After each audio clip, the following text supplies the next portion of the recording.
Film dibuka dengan keadaan setelah permainan kelereng selesai. Para peserta yang kembali langsung terkejut karena ternyata Miryong masih hidup dan tidak dieliminasi. Sementara itu, frontman merasa was-was karena belum juga bisa menangkap penyusup tersebut. Padahal sebentar lagi para investor tamu VIP akan segera datang. Oleh karena itu, frontman meminta kepada anak buahnya untuk mencari dan tetap waspada. Malam harinya, para tamu VIP datang dengan menggunakan topeng untuk merahasiakan identitas mereka. Di sini frontman diminta oleh bosnya untuk menemani tamu VIP karena si bos masih ada urusan yang lain. Merekalah yang sudah menginvestasikan uang mereka sebagai hadiah dalam permainan ini. Tentu saja itu semua mereka lakukan hanya demi kesenangan saja. Dan sekarang mereka bisa menyaksikan permainan ini secara langsung. Setelah itu, Junho membegal salah satu pelayan untuk menyamar agar bisa lebih dekat dengan tamu VIP. Tidak lama permainan kelima pun dimulai. Tapi sebelum itu mereka harus memilih rompi yang sudah ada nomornya. Nantinya nomor tersebut akan menentukan nasib mereka dalam permainan kali ini. Mereka yang takut saling berebut untuk memilih nomor tengah, karena mereka merasa nomor itu pasti aman. Namun ketika giliran Gi-hun, nomor yang tersisa hanya nomor 1 dan 16. Awalnya Gi-hun berniat akan memilih nomor 1, tapi peserta yang lain memohon untuk memakai nomor 1 karena dirinya sangat takut jika harus menjadi yang terakhir. Alhasil Gi-hun pun mengalah dan mengambil nomor 16. Setelah itu mereka langsung dibawa ke tempat permainan. Di sini mereka langsung terkejut karena ternyata permainan kali ini mereka harus melewati jembatan kaca. Setiap kaca memiliki ketebalan yang berbeda. Dalam waktu 16 menit, semua peserta harus melewati jembatan tersebut. Dan ya, tentu saja menjadi peserta nomor 1 adalah tugas yang paling amat sangat berat. Karena jika salah melangkah, dirinya akan langsung tereliminasi. Namun menjadi peserta yang terakhir juga bukan hal yang mudah, karena harus berpacu dengan waktu. Hingga akhirnya permainan pun dimulai. Satu demi satu peserta mulai melewati jembatan kaca tersebut, dan banyak dari mereka yang gagal melewatinya.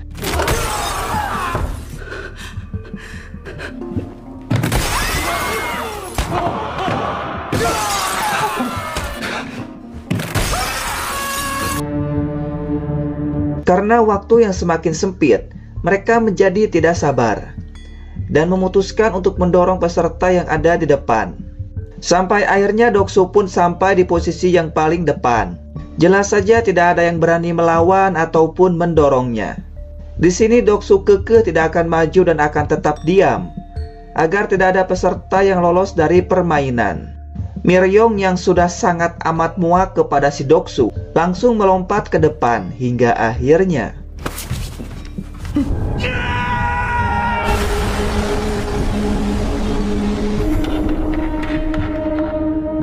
dan kini yang tersisa hanya tinggal 4 pemain saja. Peserta yang ada di depan ternyata seorang pekerja di pabrik kaca. Oleh karena itu dia pun dengan sangat mudah bisa membedakan kaca yang tebal dan kaca yang tipis.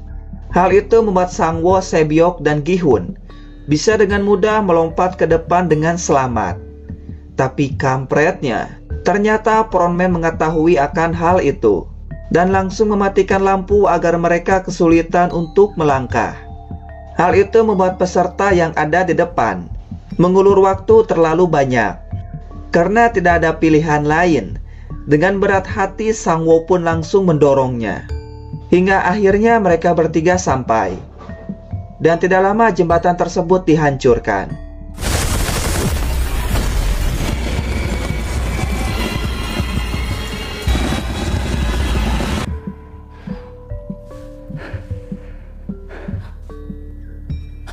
Sementara itu, salah satu tamu VIP tertarik kepada Junho dan langsung membawanya. Di sini Junho sangat marah dan langsung menodongkan pistolnya. Di sini Junho meminta semua informasi tentang tempat permainan ini.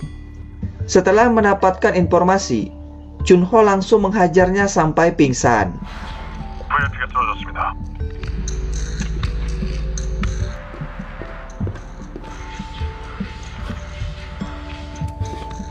Dan dia pun langsung pergi dari tempat ini menggunakan alat selam. Frontman dan anak buahnya tidak tinggal diam dan langsung mengejarnya.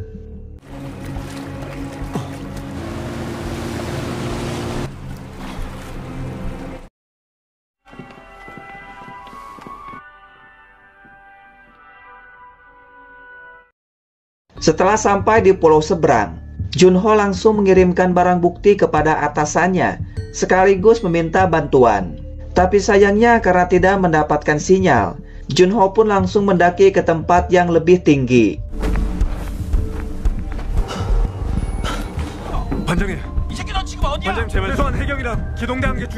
Tidak lama frontman datang bersama dengan anak buahnya dan langsung mencari Junho.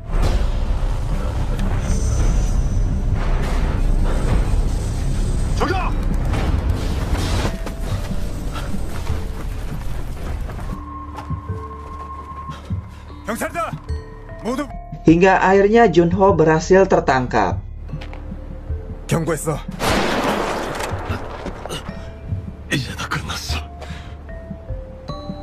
Dan faktanya, ternyata frontman sendiri tidak lain adalah kakak Junho sendiri. Jelas saja hal itu membuat Junho merasa tidak percaya. Di sini kakaknya meminta pada Junho untuk ikut dengannya. Jelas saja Junho menolaknya dan bertanya apa alasan kakaknya melakukan ini semua. Hingga akhirnya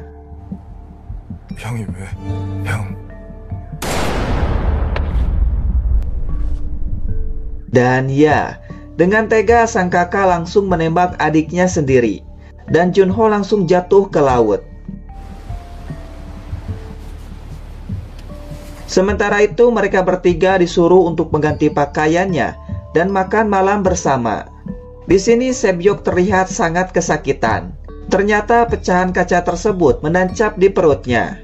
Setelah itu mereka bertiga dihidangkan makanan yang lezat untuk pertama kalinya.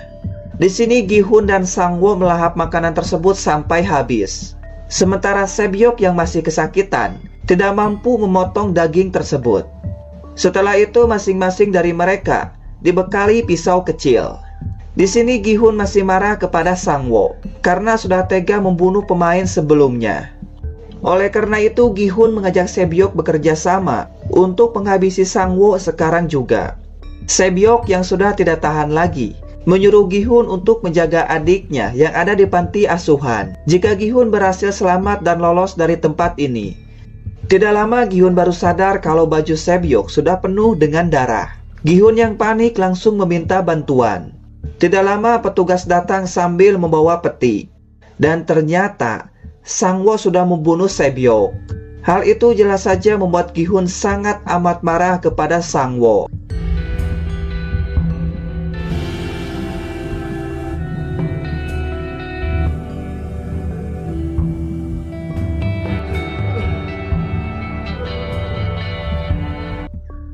Singkat waktu, besok paginya mereka berdua akan melakukan permainan yang dinamakan Squid Game.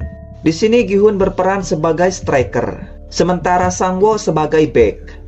Frontman dan tamu VIP sangat antusias menyaksikan pertandingan terakhir kali ini.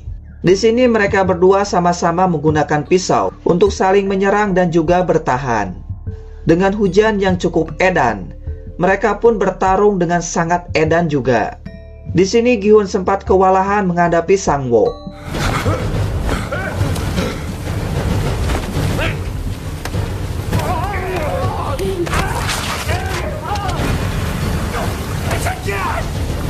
Tapi akhirnya Gi-hun berhasil membalikan keadaan. Gi-hun berniat akan membunuh Sang-woo, tapi ternyata Gi-hun tidak sanggup untuk melakukannya. Gi-hun memutuskan untuk tidak membunuh Sang-woo dan berjalan ke garis finish.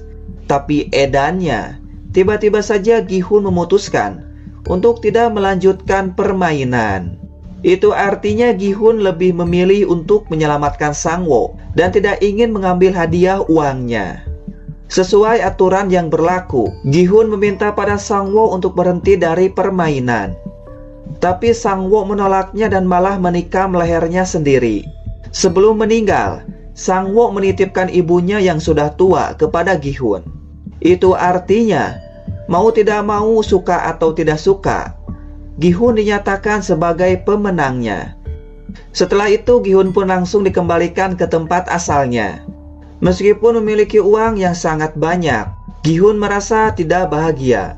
Bahkan Gi-hun merasa sedih dan frustasi atas kematian ratusan orang, termasuk sahabatnya sendiri.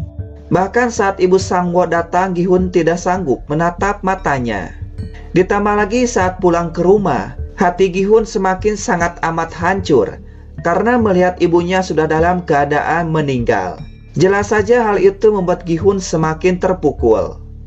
Karena dia sudah susah payah mendapatkan uang itu hanya untuk mengobati ibunya yang sakit. Tapi apalah daya dan upaya, semuanya sudah terjadi. 1 tahun kemudian penampilan Gi-hun semakin acak adut. Saat Gi-hun sedang duduk sendirian, Gi-hun ditawari bunga oleh seorang wanita. Ternyata di dalam bunga tersebut terdapat tiket permainan dan tempat yang harus Gi-hun datangi. Sesampainya di tempat tujuan, Gi-hun sangat amat terkejut melihat si kakek yang ternyata masih hidup dan sedang dirawat. Oh, ternyata si kakek adalah bos besar sekaligus atasan frontman. Si kakek mengatakan meskipun memiliki uang yang sangat banyak, dia tidak tahu bagaimana caranya untuk menghabiskan semua uangnya. Ditambah lagi dirinya mempunyai tumor di otaknya dan tidak akan hidup lama lagi. Apalagi setiap hari si kakek merasa tidak bahagia. Hingga akhirnya si kakek dan orang kaya lainnya memutuskan untuk membuat sebuah permainan saat masih kecil, tapi dengan konsep yang sangat berbeda.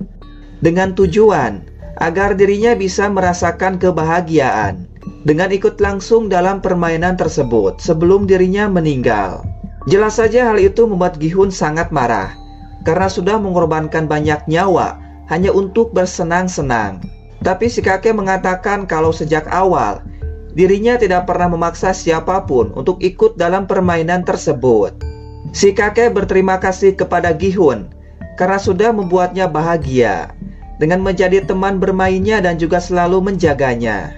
Hingga akhirnya tidak lama setelah itu si kakek langsung meninggal.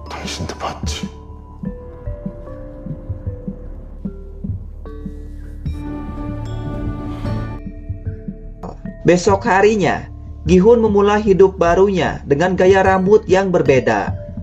Setelah itu, Gi-hun lalu menjemput adik Sebyok yang ada di panti asuhan dan menitipkan anak itu kepada ibu Sang-woo. Gi-hun juga memberikan 1 koper uang sebagai janjinya kepada Sang-woo. Setelah itu, Gi-hun berniat akan pergi ke Amerika untuk menyusul anaknya. Tapi tiba-tiba Gi-hun langsung terkejut ketika melihat si pria berjas sedang mencari korban selanjutnya.